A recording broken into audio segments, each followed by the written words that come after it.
Assalamualaikum warahmatullahi wabarakatuh. Di hamparan dunia yang luas terbentang, manusia memahami bahawa serangga adalah pelengkap bagi ekosistem yang seimbang.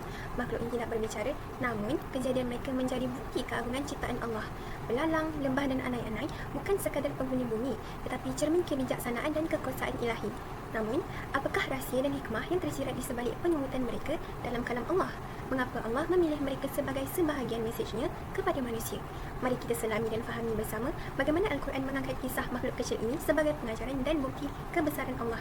Terdapat pelajaran dan keajaiban di sebalik penciptaan mereka yang menanti untuk kita hayati, yang mampu menguatkan iman serta menambahkan rasa takjub terhadap kuasa Allah yang Maha Esa. Belalang merupakan salah satu makhluk ciptaan Allah Subhanahu Wa Taala yang disebut secara langsung dalam Al-Quran.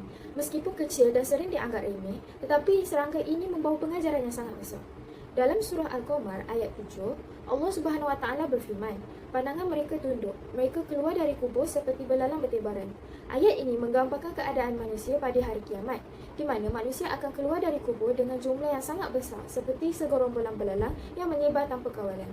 Perumpamaan ini bukan sahaja menekan betapa ramainya manusia, tetapi dapat menggambarkan suasana panik dan kelam kabut di akhirat kelak. Selain itu, dalam surah Al-A'raf ayat 133, Allah menyebut belalang sebagai salah satu azab yang diturunkan kepada kaum Fir'aun. Maka kami kirimkan kepada mereka banjir besar, belalang, kutu, katak dan darah sebagai tanda-tanda yang jelas. Namun mereka tetap menyombong diri dan menjadi kaum yang berdosa.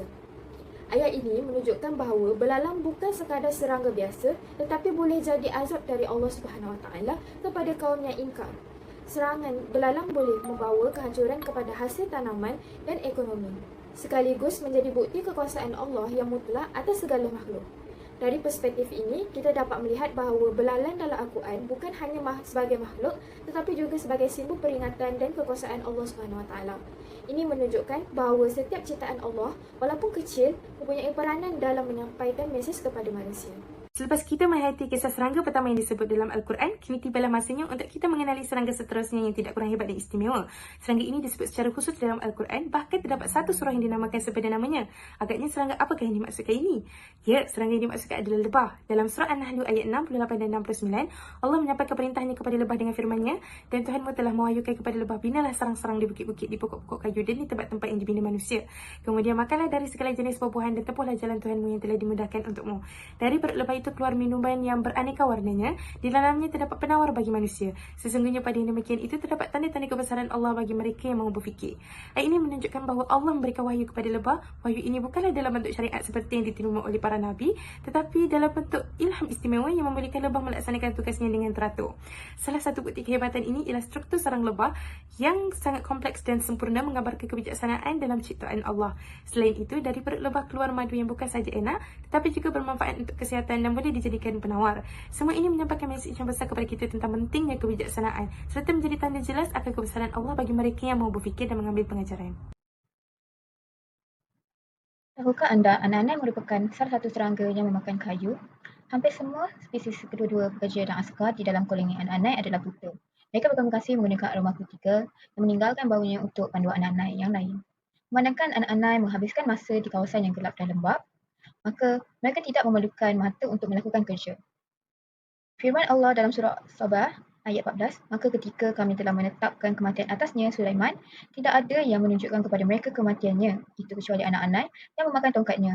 Maka ketika dia telah tersungkuh, tahulah jin itu bahawa sekiranya mereka mengetahui yang gaib, tentu mereka tidak tetap dalam seksa yang menghinakan." Kisah ini menunjukkan kekuasaan Allah Subhanahu Wa Taala, iaitu sekecil-kecil makhluk yang dicipta membawa manfaat kepada kehidupan di muka bumi ini dan bukan ciptaan yang kebetulan atau sia-sia. Melalui makhluk-makhluk kecil ini, Al-Quran mengajar manusia agar tidak hanya melihat pada zahir, tetapi merenung makna yang tersembunyi di sebalik ciptaan Allah. Meskipun serangga tampak kecil pada pandangan mata, hakikatnya ia memikul peranan besar dalam menjaga keseimbangan alam dan membuka pintu kefahaman terhadap agama. Dalam setiap helaian Al-Quran, tiada satu pun yang disebut dengan sia-sia dan tiada ciptaan yang wujud tanpa hikmah. Serangga, yang barangkali kelihatan remeh, adalah antara bukti kebesaran Allah yang dihamparkan untuk manusia renungi, fahami serta hayati agar lahir kesedaran tentang keagungan setiap ciptaan Allah di muka bumi ini.